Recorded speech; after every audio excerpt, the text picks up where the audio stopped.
Olá, hoje eu vou falar de Oséias 7, que fala sobre a iniquidade dos reis e príncipes.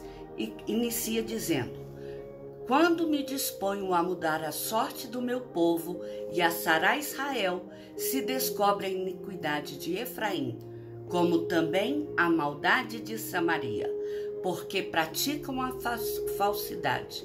Adentro há ladrões, e por fora rouba a horta de salteadores. Aqui o capítulo 7 inicia com Deus expondo que o seu povo, os israelitas, não tem dado ouvido ao seu chamado para uma mudança de vida e de postura. Ao contrário, cada vez mais eles têm se afundado na depravação, nas más ações que vêm à sua volta. Uma maldade que só aumenta o nível de coisas horrendas que são cometidas pelos israelitas. E essas coisas que deveriam se portar de uma forma limpa, elas passaram a se portar de uma forma como as demais nações.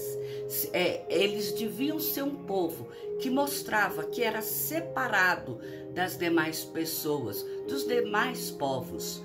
Israel agora também, ele adotou a prática da falsidade no meio dele. E ainda que em Israel houvesse quem adorasse a Deus de forma genuína, como sempre foi exigido por Deus a adorar, esse temor de santidade, o pecado do povo, a iniquidade daqueles que haviam se deixado corromper, falava mais alto no meio entre o povo. Assim, Deus rejeitava até mesmo a adoração praticada de coração que era feita a ele, embora Deus desejasse perdoar, resgatar, curar e restaurar o povo de Israel. Ele não se compactuava com as adorações que eram feitas verdadeiramente, para que não se ficasse como identificado que ele compactuava com aquilo que era feito de errado. E o capítulo segue: não dizem no seu coração que eu me lembro de toda a sua maldade. Agora, pois, os seus próprios feitos o cercam. Acham-se diante da minha face. Com a sua malícia alegram ao rei e com as suas mentiras aos príncipes. Todos eles são adúlteros, semelhantes ao forno aceso pelo padeiro, que somente cessa de atiçar o fogo desde que solvou a massa até que seja levedada. Essa parte aqui do texto mostra que os israelitas, eles questionavam sobre o fato de Deus se lembrar de toda a maldade que eles cometiam e não mais os abençoar como antes, que Deus perdoava os pecados deles e se esquecia quando eles pediam perdão. Agora não. Agora não adianta eles pedirem perdão, porque Deus não está se esquecendo do pecado que eles estão cometendo. Isso porque o pecado deles era tanto, era tamanho, que bastava olhar ao seu redor para ver que o pecado estava à mostra. O pecado não era mais apenas cometido pelo povo simples, o povo comum de Israel. Agora ele já estava sendo notado, inclusive nos palácios, pelo rei e pelos príncipes. Isso era um agravante nas tentativas de Deus de abençoar e restaurar o povo. Isso porque atingia os nobres e os simples. E o reflexo do pecado, da iniquidade cometida pelo povo, era violência entre o próprio povo, mas o reflexo da iniquidade do rei e dos príncipes, este era diferente. Era notado entre a violência entre o próprio povo, a violência com as nações vizinhas em forma de exploração e de abuso, uma que violava o cumprimento dos mandamentos e dos pactos, de modo que esse era visto como um lugar corrupto. Israel era agora conhecido como um lugar sombrio de injustiça social, de maldade, de violência e exploradora do poder divino em benefício próprio. Mudou-se a visão de Israel. Por isso que o tratar agora, Deus não poderia esquecer dos pecados quando eles pediam perdão, porque o pecado agora envolveu a parte mais alta da sociedade, que era o rei e os príncipes, de modo que nada mais ficava escondido ou poderia passar despercebido entre os demais povos. O tratar de Deus tinha que ser de forma vista por todos, para servir de exemplo, que Deus perdoa, mas depois que Ele trata com as pessoas.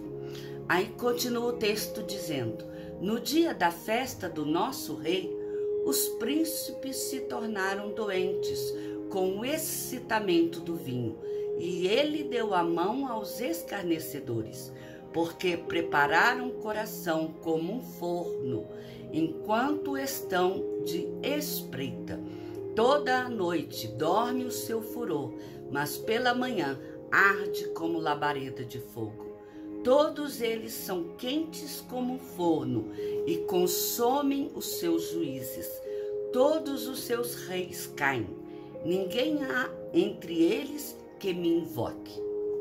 Aqui o texto expõe que as festas palacianas, os líderes de Israel praticavam maldades e injustiça, além de escarnecer o nome de Deus e não reconhecer as transgressões que eles faziam das leis divinas. Eles ignoravam completamente a aliança firmada com Deus. Ali misturavam práticas de adorações pagãs com suas cerimônias de adoração ao Deus vivo. Mas nada disso passava despercebido aos olhos atentos do Senhor. As suas obras não eram ignoradas. As suas transgressões estavam diante de Deus. Por isso, não havia como Deus perdoar. E diz o texto: Efraim se mistura com os povos, e é um pão que não foi virado. Estrangeiros lhe comem à força, e ele não o sabe. Também as cãs se espalham sobre ele, e ele não o sabe. A soberba de Israel abertamente o acusa. Todavia, não voltam para o Senhor seu Deus, nem o buscam. Em tudo isso, aqui o texto mostra que nos dias do profeta Oséias, a ignorância e a vulnerabilidade de Israel era fruto do seu orgulho e desonra ao nome de Deus. A sua falta de compromisso e respeito com o sagrado tornou Israel uma nação débil e vulnerável às investidas de outro reino, como a Assíria e o Egito. Mas eles preferiam isso, ao invés de se voltar para Deus e se entregarem totalmente em suas mãos. Deus usa a imagem aqui de um bolo não virado que está perto de queimar para descrever a condição em que Israel estava. Ou seja, Israel se tornou tão inútil para cumprir o papel que Deus designou para ele de nação de sacerdote, nação separada por Deus. Israel, ele passou a se tornar como um igual e até mais do que pior do que as demais, porque se tornou imprestável para o papel que ela deveria representar, assim como um bolo que não foi virado. Porque o bolo, quando está cozido, ele está bem, ele está douradinho por cima, mas se ele não foi virado, por baixo ele está branco. naquela época o forno exigia que eles fossem virados para que o cozimento atingisse a parte de baixo. Por isso que diz que não serve nem mais para alimentar, que é como um bolo não virado que está perto de se queimar. E Israel, ele havia se tornado insensível ao chamado de amor do Senhor, às instruções dos profetas para se voltarem a Deus, ou seja, para Israel se aproximar do Senhor, aproximava o fim dos seus dias, e ele não reconhecia a necessidade de voltar, de dar ouvido às mensagens dos profetas, assim como Oséias apregoava a mensagem do Senhor, de retornarem aos estatutos de Deus. E diz o texto: porque Efraim é como uma pomba enganada, sem entendimento. Chamam o Egito e vão para a Síria. Quando forem, sobre eles estenderei a minha rede, e como aves do céu o farei descer. Castigá-lo-ei, segundo o que eles têm ouvido na sua congregação. Ai deles, porque fugiram de mim, destruição sobre eles, porque se rebelaram contra mim. Eu os remiria, mas eles falam mentiras contra mim. Nessa parte aqui do texto, Deus compara Efraim, que era a nação central de Israel, a uma nação que foi seduzida e perdeu o seu senso de direção, a capacidade de pensar corretamente. Por isso que diz que voa como uma pomba desgovernada. E ao invés de buscar e clamar ajuda a Deus, pedir ajuda a outras nações, mas o Senhor, ele providenciaria um modo de fazer com que Israel visse enredado pelo juízo de Deus, quando ele fosse buscar ajuda à Síria ou do Egito. E Deus pegaria em sua rede, de modo que eles não poderiam mais escapar de seu julgamento. E a sua lei seria lida diante da Assembleia do Povo, que acontecia a cada 7 anos. O seu julgamento sobre o povo teria remédios específicos para tratar com cada um das suas faltas, para o não cumprimento da aliança que foi firmada entre Deus e Israel, aliança que foi feita anteriormente com Abraão, Isaque e Jacó. E continua o texto: não clamam a mim de coração, mas dão uivos nas suas camas. Para o trigo e para o vinho se ajuntam, mas contra mim se rebelam.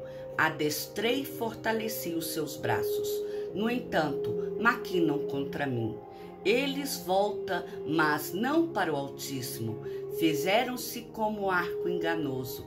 Caem a espada os seus príncipes, por causa da insolência da sua língua. Este será o seu escárnio na terra do Egito. Bom, o capítulo 7, ele encerra advertindo que Israel não se volta para Deus, porque eles se entregaram e se deixaram governar pela depravação moral.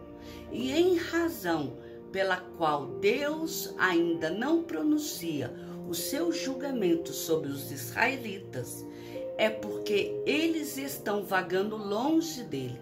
Contudo, apesar da rebelião de Israel, Deus está disposto a perdoar este povo. Sendo assim, Deus lhes tem dado várias e várias chances de se arrependerem e desistirem de sua teimosia e da sua rebelião cultual, que no momento em que eles se demonstrarem arrependidos de suas ações e iniquidade, Deus agirá como resgatador, o redentor de Israel. Aí Deus salvará o seu povo de qualquer ameaça e perigo que vier até a sua frente, e agirá com misericórdia em favor de Israel, pois Deus é e sempre será fiel a Israel. Entretanto, Israel escolheu o caminho que leva à separação de Deus. Porém, a escolha de voltar, a escolha do povo de Deus, é o que determinará o tipo de experiência de vida que eles terão. Se eles voltarem, Deus estará ali, disposto a perdoar e a acolher e sarar as suas feridas. Mas se eles escolherem a manter essa vida desregrada, imoral, uma vida de iniquidade, Deus infelizmente fará com que eles paguem pelas iniquidades que eles têm cometido. Eu espero que esta mensagem fique na nossa imagem um fato, que Deus trata com a gente conforme a gente dá oportunidade de Deus tratar. Porque Deus, por mais que ele trata de forma rigorosa com cada um de nós, Deus é um gentleman. Ele não age além daquilo que ele poderia nos fazer. A ação de Deus, ela é um reflexo das nossas escolhas. Se nós escolhemos ter uma comunhão com Deus, Deus tem a comunhão conosco e Deus nos dá uma vida satisfatória. Mas se nós escolhemos uma vida de rebeldia, uma vida de vergonha, de iniquidade, Deus também vai tratar, fazendo com que nós venhamos abandonar as nossas iniquidades. E depois, para tratar, para purificar os nossos caminhos, vai ser doloroso. Mas tudo depende do nosso agir e do nosso portar. Espero vocês para quando formos falar de Oséias 8, que mostra que o castigo sobre Israel já está próximo de chegar. Que Deus te abençoe. Se possível, vá no YouTube, faça sua inscrição no meu canal, que é Miriam Araújo. Deus cuida de mim. Que o Senhor te abençoe. Amém?